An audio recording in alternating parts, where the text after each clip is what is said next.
جنہوں نے قرآن مجید حفظ کرنے کی سعادت حاصل کی ہے، ان بچوں کے سر پر دستار فضیلت رکھی جائے گی، اور اس کے بعد بالخصوص الوارث جامعہ مسجد کا افتتاح سنگ بنیاد رکھی جائے گی۔ شاہ صاحب بھی تشریف لائے ہیں، ملک صاحب بھی تشریف لائے ہیں، اور میرے محترم بھائی یوسف وارثی صاحب اور ان کے رفقا عزیز و کارب بالخصوص عابد وارثی صاحب، اس کے ساتھ محبوب وارثی صاحب، اور میرے پاس ایک لسٹ موجود ہے جن دوستوں نے اس مسجد کے اندر حصہ لیا ہے۔ میں تمام احباب کے لیے دعا گو ہوں، اللہ تعالیٰ جن جن دوستوں نے اس نیک کام کے اندر حصہ لیا ہے، بالخصوص مسجد جامعہ الوارث کے لیے راجہ محمد یوسف وارثی صاحب رتالہ اور ان کی اہلیہ محترمہ نے 1 لاکھ، راجہ ابرار یوسف وارثی صاحب رتالہ تمام اہل خانہ کی طرف سے 1 لاکھ، راجہ زفران یوسف وارثی صاحب اہل خانہ کی طرف سے 1 لاکھ، راجہ زین العابدین یوسف وارثی صاحب کی طرف سے 1 لاکھ، راجہ محمد یوسف وارثی اور ان کے والدین کی طرف سے 1 لاکھ، راجہ فتح محمد مرحوم اصالہ ثواب کے لیے اور ان کے خاندان کے لیے 1 لاکھ، راجہ محمد یوسف وارثی صاحب اور ان کی بیٹی کی طرف سے 1 لاکھ، وارثی صاحبہ کی بیٹی کی طرف سے 1 لاکھ، قبرستان رجگان تعالیٰ کے اصالہ ثواب کے لیے 1 لاکھ، اور لاوارث مرحومین کے اصالہ ثواب کے لیے 1 لاکھ، مختلف انداز سے ٹوٹل یہ 9 لاکھ جو مختلف دوستوں نے، باقی تھوڑی رقم بھی ہے اس لحاظ سے بھی بہت سے دوستوں نے حصہ لیا، اور الحمدللہ ٹھیک ہے اچھا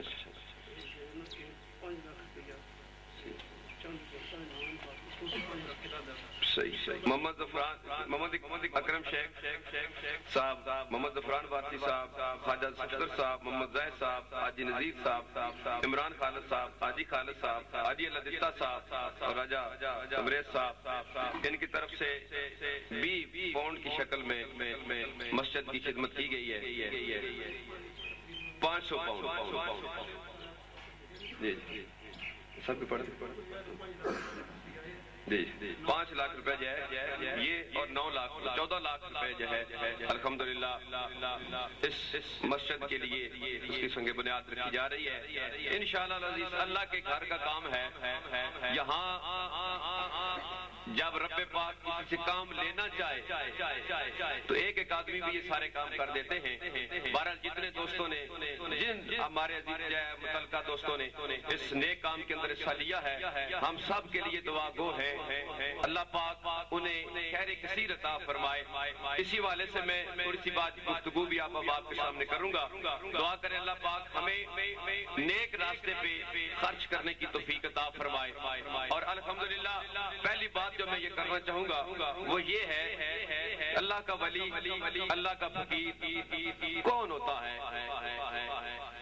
اس دور کے اندر ہر رنگ تمہیں پیر نظر آئے گا، کسی کے گلے میں تسبیح ہے، کسی نے لباس پہنا ہے، کسی نے کچھ انداز سے بیٹھ کے لوگوں کو بلا رہے ہیں، لیکن آج اس جگہ پہ ہم تشریف لائے ہیں، یہ ایک فقیر کا فیض ہے، یہ ایک فقیر کا خصوصی انعام ہے جو آستانہ عالیہ چھپر شریف تشریف رکھتے ہیں، اور وہاں بیٹھ کے جامعہ قادریہ وارثیہ میرا شمس، بیول، جبر، اس کے بعد پڑی شریف، اس کے بعد پورے ملک کے اندر مختلف مقامات پہ مدارس کو کھولا، اور آج آپ خود اندازہ لا سکتے ہیں کہ یہ رونقیں، یہ محفلیں، یہ آپ دوستوں کا آنا، قبلہ شاہ صاحب، قبلہ ملک صاحب کا ان بچوں کے سروں پہ دستار فضیلت رکھنا، یہ کس کا سستی کا فیض ہے؟ تو ماننا پڑے گا کہ جب فقیر اپنے آستانے پہ، اپنے مسند پہ بیٹھ کر اللہ اور اس کے رسول کی رضا کی خاطر کام کرے تو وہ فقیر بغیر دنیا سے وصال ہی نہ کر جائے، پردہ پوشی کیوں نہ کر لے، لیکن فقیر خود بھی زندہ رہتا ہے اور فقیر کا کام بھی قیامت تک زندہ رہتا ہے۔ تو دوستو آج الحمدللہ ہر بندے کی زبان سے حضور قبلہ عزت شاہ وارثی رحمت اللہ علیہ کا نام عزت سے لیا جاتا ہے۔ اس ہستی کو آپ نے بھی دیکھا، ہم نے بھی دیکھا، ساری زندگی اس ہستی کی زندگی کا مقصد اور مدعا ایک ہی تھا کہ اللہ کے بندوں کو اللہ کے در پہ پہنچایا جائے، اللہ کے نبی کے غلاموں کو ان کو در تک پہنچایا جائے، اور دین اسلام کو دن دگنی رات دگنی ترقی دی جائے۔ اور جو راستہ آپ نے اختیار کیا وہ کبھی نگاہ کا راستہ تھا اور کبھی مدارس کا راستہ ہے، یہی ہمارے اسلاف کا ہے، یہی ہمارے بزرگوں کا راستہ ہے۔ تو دوستو دعا کریں اللہ پاک اس آستانے کو اور اس سلسلے کو دن دگنی رات دگنی ترقیاں عطا فرمائے۔ الحمدللہ یہ اس پیر کی نگاہ ہے کہ دیار غیر کے اندر بھی جنہوں نے ان کا دامن پکڑا ہے وہ وہاں بھی بیٹھ کے انہی کے ساتھ وابستہ، انہی کے دام کے ساتھ زندہ ہے، انہی کے پیار کے ساتھ زندہ ہے۔ میں یہاں ایک چھوٹی سی بات رکھنا چاہوں گا، جو بندہ نیکی کا کام کرے اس کے اس کام کو خلوص سے پیش کیا جائے، اللہ اور بھی برکت عطا فرماتا ہے، اللہ اور دوسروں سے کو بھی مہربانی عطا فرماتا ہے۔ الحمدللہ سلسلہ وارثیہ کی ایک پہچان یہ ہے کہ یہ سلسلہ لجپال سلسلہ ہے۔ میں نے کئی بار بھی یہ بات پڑھ کے آپ دوستوں کے سامنے رکھی ہے کہ میرے حضور قبلہ عزت شاہ وارثی رحمت اللہ علیہ فرمایا کرتے تھے، حضور کیا آپ اپنے مریدوں کے لیے دعا مانگتے ہو یا کسی اور کے لیے بھی کبھی دعا مانگی ہے؟ فرمایا نہیں، فقیر کا فیض صرف اپنے مریدوں تک ہی نہیں ہے بلکہ جو تو ان کی سواری کو محبت سے دیکھے ہم ان کے دامن کو بھی فیض سے بھر دیا کرتے سواری کو محبت سے دیکھے۔ آج الحمدللہ ہمارے پاس استانہ عالیہ میں ہمارے پاس جو ٹرسٹ موجود ہے، ملک صاحب اس عمر کے اندر شب و روز اپنے مرشد کے دامن کو لے کے بیٹھے ہیں، اپنے مرشد کے پیغام کو پیدا رکھے ہیں، اور استانے پہ جو کام ہو رہا ہے قبلہ شاہ صاحب آج اسی اپنے مرشد کے بتائے ہوئے راستے کے اوپر الحمدللہ ان استانوں پہ یہ فضیلتیں، یہ دستار بندیاں، یہ مرشدوں کی بنیادیں جو رکھ رہے ہیں وہی ہستی راستہ بتا کے گئی ہے، ہم اسی راستے پہ چل رہے ہیں۔ ہماری دعا ہے اللہ ہمیں ان کے ساتھ نسبت اس جہان میں بھی اور آخرت میں بھی وہ نسبت کو مضبوط رکھے۔ نسبت بڑی چیز ہوا کرتی ہے، اور جب کسی کامل کی نسبت ہو جائے تو پھر کامل نوازتا یوں ہے۔ سنیں ایک بات رکھنا چاہوں گا، پھر میں اپنے موضوع کے مطابق کچھ باتیں کروں گا۔ میرے دوستو آج میرے بھائی یوسف وارثی صاحب جنہیں آپ بڑی اچھے طریقے سے جانتے ہیں، ایک بات انہوں نے ہمیں بتائی باتوں سے، لیکن میں یہ چاہتا ہوں کہ آپ کے سامنے وہ بات ضرور رکھوں، ہو سکتا ہے وہ پسند کریں یا نہ کریں کہ یہ بات رکھی جائے، لیکن جو حق بات ہے، جو مرشد کے ساتھ سچی محبت ہے وہ ضرور بیان کرنا چاہیے، کیونکہ لجپال پریت نو توڑ دے نہیں، جدی باں پھڑ لیندے پھر چھوڑ دے نہیں۔ یہی کمال تھا اس ہستی کا کہ جہاں جس نے دامن پکڑا وہ جس مقام پہ بھی ہوا انہوں نے لجپالی ضرور رکھی۔ آپ فرماتے ہیں کہ میں نے انگلینڈ کے اندر ایک گھر لیا، میری تمنا یہ تھی حضور کی ولایت شاہ وارثی رحمت اللہ آپ تشریف لائیں، آپ میرے گھر آئے، تشریف لائے، دعا فرمائی، برکت ہوئی، لیکن ایک بات آپ فرماتے ہیں میں نے جس دن گھر کے افتتاح ہوا دعا ہوئی، اس خواب اس رات مجھے خواب آ گئی، میں نے دیکھا کہ میرے گھر میں حضور کی ولایت شاہ وارثی رحمت اللہ بھی تشریف فرما ہے، اور میں اس سعادت سے بہرہ مر ہو رہا ہوں کہ میری گود کے اندر ایک ہستی نے سر رکھا ہے، میرے گھر آرام فرما رہی ہے، ہستی جنہیں دنیا حاجی سید حافظ وارث پاک شاہ صاحب رحمت اللہ آستانہ علیہ دیور شریف سے یاد کرتے ہیں، فرمایا میرے وارث پاک خواب کے اندر تشریف لائے اور مجھے یہ عزت بخشی کہ آپ کا سر انور جو تھا میری گود میں تھا، آنکھ کھولی اور مجھے ایک بات کہی، فرمایا یوسف مانگ کیا مانگنا چاہتا ہے؟ یوسف مانگ کیا مانگنا چاہتا ہے؟ میں نے دیکھا کہ اب مرشد کی نگاہ فیض مل رہا ہے تو کیوں نہ ایسی چیز مانگوں کہ ایک ایسی چیز مانگنے سے کائنات مل جائے۔ فرمایا حضور مجھے آپ مل گئے ہیں، مجھے اب کسی چیز کی کوئی ضرورت نہیں ہے، مجھے آپ کسی چیز کی ضرورت نہیں۔ تو دوستو آپ فرماتے ہیں کہ میں جب آنکھ کھلی تو میں اپنے مرشد کا وہ تصور، اپنے مرشد کی وہ صورت، اپنے مرشد کے وہ فیوز و برکات ذہن میں رہے اور میں نے کہا کہ میں ایک مسجد ضرور بناؤں گا جس کا نام اپنے مرشد کے نام پہ الوارث رکھوں گا، تاکہ جو تمنا جو آرزو مجھے میری زندگی تھی وہ پوری ہوئی۔ مجھے مرشد نے جب یہ کہہ دیا مانگ کیا مانگنا چاہتا ہے اور میں نے مرشد کے سامنے بیٹھ کے کہہ دیا جب آپ مل گئے تو مجھے اور کی کیا ضرورت ہے؟ تو دوستو میری دعا ہے اللہ آپ کے ایسے مریضوں کو عمر خضر نصیب فرمائے کہ جو جس جگہ پہ بیٹھے ہیں اپنے مرشد کے مشن کو لے کے بیٹھے ہیں۔ ہمارا یہ دعویٰ یقین ہے انشاءاللہ العزیز جو ان سے وابستہ رہے گا، اس آستانے سے جو وابستہ رہے گا، آپ ان کے اوپر خصوص کر کرم فرماتے رہیں گے۔ دوستو میں نے سورہ بقرہ شریف کی ایک آیہ مبارکہ پڑھی ہے، اس آیہ مبارکہ کے اندر اللہ پاک نے قرآن کی شان بیان فرمائی ہے اور پھر ان لوگوں کی شان بیان کی ہے جو قرآن کے ساتھ تعلق رکھنے والے ہیں۔ 3 لوگ ہیں جنہیں اللہ پاک نے فرمایا ہے کہ میرا قرآن ان کا ہادی اور رہنما ہے۔ مولا وہ کون سے لوگ ہیں؟ پہلی بات یہ سمجھیے، آپ دوست بیٹھے ہوئے ہیں، ہر مقرر کا اپنا انداز ہوتا ہے، میں ایک آیہ مبارکہ پڑھ کے پھر بات شروع کروں گا۔ اللہ پاک کی یہ لاریب کتاب وہ کتاب ہے کہ جس کے اندر شک کوئی بولا جس کے اندر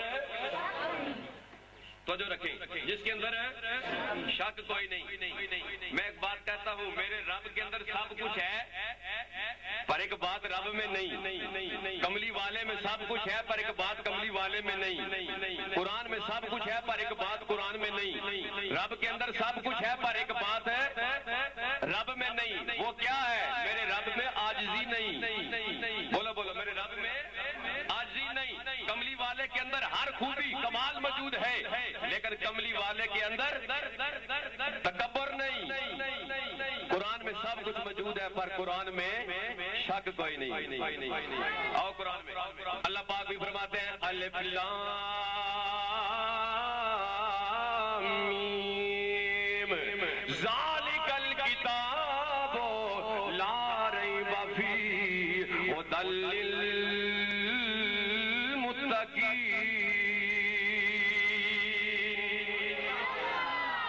میری کتاب میں شک کوئی نہیں، یہ رہبر اور رہنما ہے ان لوگوں کے لیے جو متقی اور پرہیزگار ہے۔ مولا وہ متقی کون ہے؟ فرمایا الذین یؤمنون بالغیب،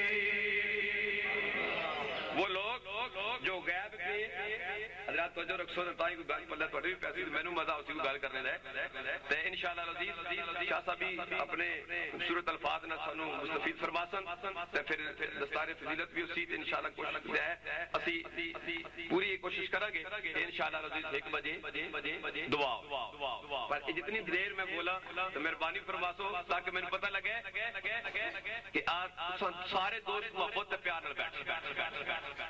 اللہ پاک فرماتا ہے قرآن میں شک کوئی نہیں لیکن قرآن رہنما ہے ان لوگوں کا جو متقی ہے۔ اب متقی کون ہے؟ فرمایا یؤمنون بالغیب، جو غیب پہ ایمان رکھتے ہیں۔ بولو غیب پہ ایمان رکھتے ہیں۔ اب غیب پہ ایمان رکھنا بڑا لمبا موضوع ہے لیکن میں ایک ہستی کی بات کرنا چاہوں گا جو بہن کے گھر موجود ہے، بہن کو مارا اور مارتے جا رہے، بہن نے کہا بھائی جان دے دوں گی پر نبی کا دامن نہیں چھوڑوں گی۔ جان دے دوں گی پر نبی کا دامن نہیں چھوڑوں گی. فرمایا بہن پھر وہ کون سی چیز ہے جس نے تمہیں اتنا مضبوط اور طاقتور بنا دیا؟ فرمایا آج نبی کی نبی کا تو بھی غلام بن گیا. فرمایا پھر مجھے وہ قرآن سنانا جو تو پڑھ رہی تھی. بہن نے قرآن پڑھا, بھائی کے دل میں قرآن کی محبت پیدا ہوئی, در مصطفیٰ پہ حاضر ہوئے, کلمہ پڑھا, مسلمان ہو گئے. اور اللہ نے فرمایا جبرائیل جا میرے محبوب کو جا کے کہہ دے محبوب مبارک ہو عمر بن خطاب کلمہ پڑھ کے مسلمان ہو گئے. مبارک ملی, 40 شہادت مکمل ہوا. لیکن میرے دوستوں توجہ رکھنا, یہی عمر بن خطاب امیر المومنین ہیں, مدینہ کی گلیوں میں جا رہے ہیں. الذین یؤمنون بالغیب, امیر المومنین عمر بن خطاب رضی اللہ تعالیٰ عنہ بازار سے گزرے. عورت کہتی ہے اپنی بچی کو دودھ میں پانی ملا دے, دودھ میں پانی ملا دے. بچی کہتی ہے ماں نانا عمر بن خطاب نے منع کیا ہے, دودھ میں پانی نہیں ملاؤں گی, عمر نے منع کیا ہے. فرمایا بیٹی عمر تو گھر آرام فرما رہے گئے, عمر تو گھر میں سکون سے بیٹھے ہوئے, جلدی کرو دودھ ملا لو, دودھ میں پانی ملا لو, پیسے آ گئے. فرمایا ماں نانا میں ایسا کام نہیں کروں گی. عمر بے شک گھر بیٹھے ہیں تو بیٹھے رہے, عمر دیکھے یا نہ دیکھے عمر کا خدا تو دیکھ رہا. اللہ زی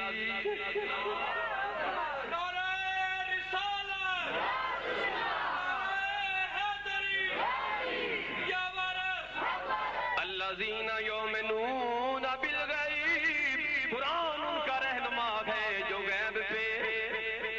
حضرات ایک نبی کی بات کروں گا, بڑی پیاری بات ہے, پر توجہ رکھو. سیدنا یوسف علیہ السلام مائی زلیخا 7ویں کمرے میں لے گئی.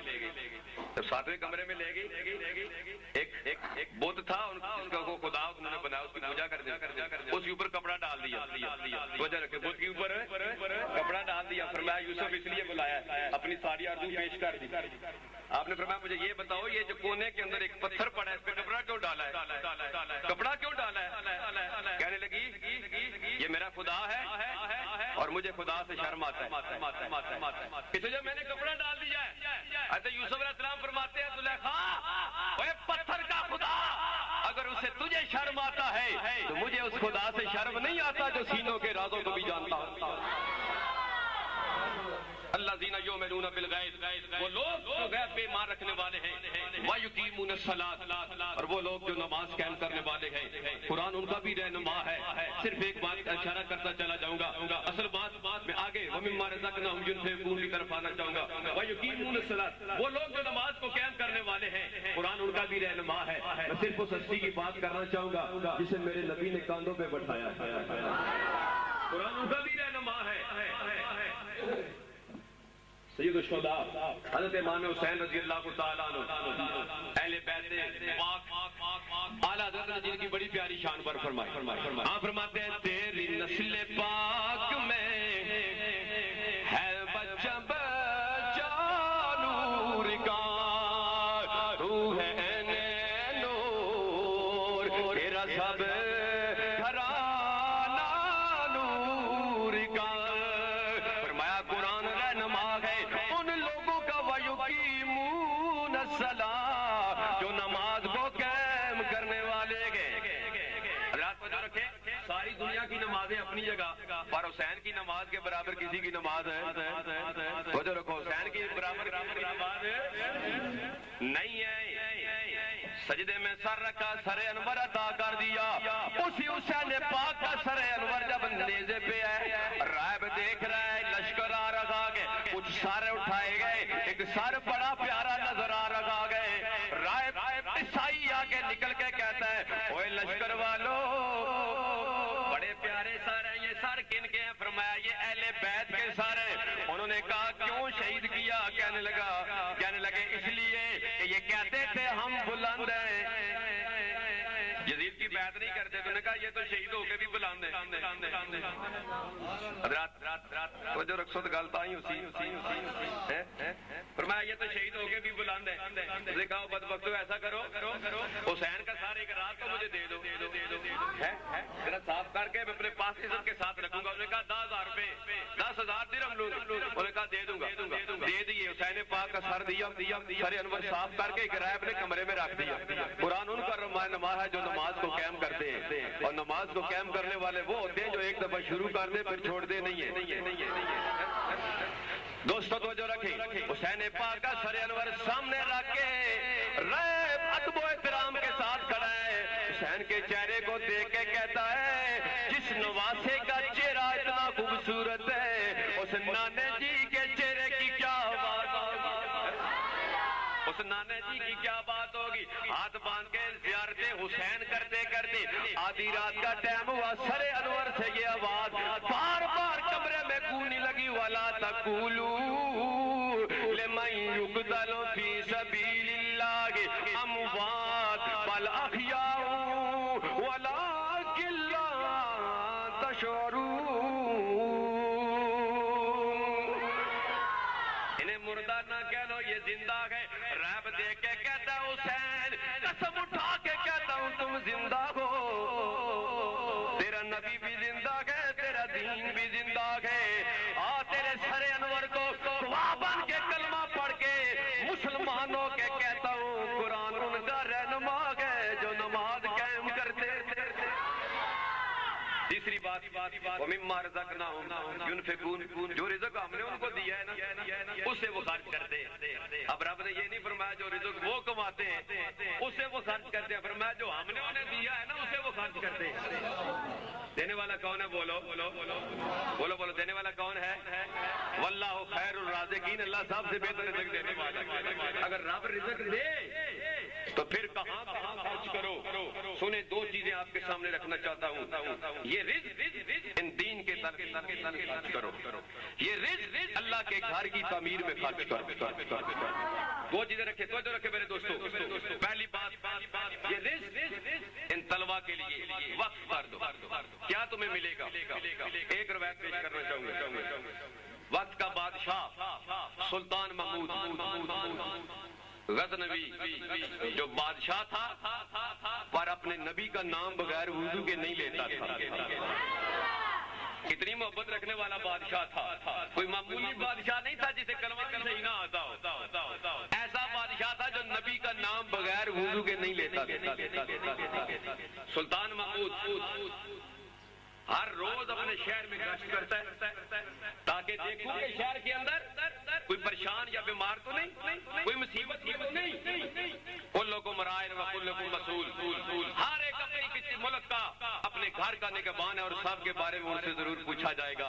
سیدنا عمر بن خطاب نے فرمایا تھا اگر دریا کے کنارے پہ کتا بھی بھوکا مر گیا عمر سے پوچھا جائے گا. لیکن میرے دوست وہ ساری باتیں رہی نہیں. اب بادشاہی یا حکومت یہ خدمت کے لیے نہیں بلکہ خدمت کروانے کے لیے لی جاتی ہے, اور وہ بادشاہ وہ تھے جو خدمت کرنے کے لیے بادشاہی کیا کرتے تھے. سیدنا عمر بن خطاب رضی اللہ تعالیٰ اپنے کندھے کے اوپر وہ سامان کا بوری اٹھا کے اس یتیم بچوں کو ہاتھ سے کھانا پکا کے کہا تھا عمر آج جب نوکر نے کہا نا یہ بوری میں اٹھاتا ہوں, فرمایا نہیں آج تو اٹھائے گا, کل قیامت کے دن عمر کا بوجھ کون اٹھائے گا. وہ سنا سے چلنے والی جوان بچی جب مدینہ طیبہ میں پہنچی, عمر بن خطاب رات میں گشت کر رکھے گئے. آپ نے فرمایا من انت, تو کون ہے؟ کہنے لگی انا للہ و انا الیہ راجعون. اس نے کہا یہ کیا؟ آپ نے فرمایا یہ کیا بات ہے, میں پوچھ رہا ہوں من انت, تو کون ہے؟ انہوں نے کہا عمر بن خطاب فوت تو نہیں ہو گئے, یا فوت ہو گئے ہیں یا کہنے والا خود عمر بن خطاب ہے. دوستو توجہ رکھ رہے ہیں کیسی حکومت انہوں ہمارے اسلاف کی تھی. سنا سے چلنے والی اکیلی بچی مدینے کے اندر رات کے بعد فرمایا من انت, تو کون ہے؟ کہنے لگی انا للہ و انا الیہ راجعون. فرمایا یہ تو نے کیسا جواب دیا؟ فرمایا جواب اس لیے دیا ہے یا عمر فوت ہو گئے کہ ان کی عدم موجودگی میں مجھے کسی نے کہا کہ تو کون ہے, یا پوچھنے والا خود عمر بن خطاب ہے. فرمایا سنا سے لے کے مدینے تک کسی نے مجھ سے یہ جرأت نہیں پوچھا کہ تو کون ہے. قسم با خدا وہ دور کیسے دور ہوتے تھے, ہمارے اسلاف اپنے گھروں میں بھی بیٹھے ہو لیکن ہزاروں میلوں پہ پتنہا بچی اپنے گھر سے چل کے اس جرأت میں کہتی تھی کہ عمر کے ہوتے ہوئے کوئی اس پہ ہاتھ اٹھا. سلطان محمود مدینہ کے اپنے شہر کے اندر گشت لگاتے آدھی رات کا ٹائم ہوا, ایک مکان پہ جا کے پہنچا, کیا دیکھا ایک سامنے کھڑا ہے. حضرات توجہ رکھو, بڑی محبت والی گل کرن لگا. انہاں بچیاں دی تسی خدمت کر دیو نا, یہ بڑی اچھی گل ہے. سنو کتنا انعام ملدا. سلطان محمود کیا دیکھتے ہیں, معصوم سا بچہ ایک کتاب لے کے ایک گھر کے پاس کھڑا ہے. روشنی آ رہی ہے, گھر سے روشنی آ رہی ہے, اور وہ بچہ کچھ پڑھتا ہے, یاد کرتا ہے, پھر پڑھتا ہے, یاد کرتا ہے, کتاب کھولتا ہے, بند کرتا ہے. سلطان دیکھتا جا رہا ہے, کہنے لگا اے خادم ذرا اس بچے کے پاس چلو, ان سے پوچھو یہ گلی میں کھڑے ہو کے کیا پڑھ رکھا گئے. جب پاس چلے گئے فرمایا اوے میرے بچے, اس شہر کے اندر رات کے تنہا بیٹھ کے کیا پڑھ رکھا گئے. کہنے لگا میں اپنے نبی کا دین سیکھ رہا ہوں, میں حدیث پاک پڑھ رہا ہوں. فرمایا کسی مدرسے میں کیوں نہیں جاتا, کسی گھر میں بیٹھ کے کیوں نہیں پڑھتا. کہنے لگا سلطان کیسی بات کر دی ہے, والد صاحب فوت ہو گئے, یتیم ہوں, گھر کے اندر آگ نہیں جلتی, پر شوق یہ ہے کہ نبی کا دین پڑھ جاؤں, نبی کی تعلیم حاصل کر جاؤں. اس لیے کھڑا ہو کے اس گھر کی روشنی سے ہر روز ایک نبی کی حدیث یاد کر کے جاتا ہوں, ایک قول یاد کر کے جاتا ہوں. بادشاہ کی آنکھوں میں آنسو آ گئے. فرمایا پیارے تو آج کے بعد تیرا کفیل بھی میں ہوں گا, تجھے روشنیاں بھی میں عطا کرتا, تیری کفالت میں کروں گا, روشنیاں بھی تیرے گھر میں. فرمایا شاہی قندیل اس کو دے دو. یہ اس بچے کو جو قرآن پڑھ رہا تھا, جو حدیث پاک کھڑے ہو کے یاد کر رہا تھا, یتیم تھا, لیکن میرے دوستو سلطان کی آنکھوں میں آنسو آ کے فرمایا میں تیرے سر پہ ہاتھ بھی رکھوں گا اور تیری تعلیم بھی میں کروں گا. جب رات آنکھ لگی تو میرے نبی کی زیارت نصیب ہوگی.